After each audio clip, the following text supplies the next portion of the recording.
Your Serpentine belt drives important engine accessories like your alternator, air conditioning compressor, and power steering. In some vehicles, it may also run the power brakes or water pump. The Serpentine belt is powered by the engine and winds around pulleys and the accessories. Some vehicles have two Serpentine belts. The Serpentine belt, the belt tensioner, which maintains the appropriate tension on the belt, and the idler pulleys are together known as the accessory drive system.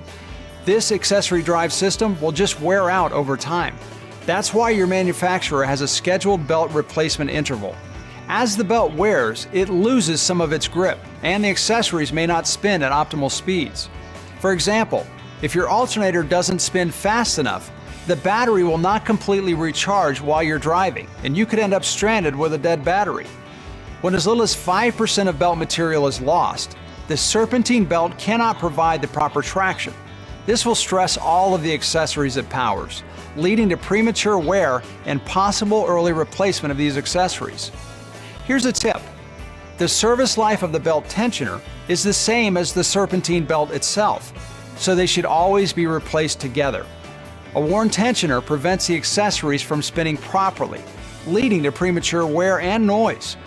A complete accessory drive system service replaces the Serpentine belt, the belt tensioner, and any idler pulleys your vehicle might have. Your service advisor can have your system inspected and let you know if it's time for a replacement.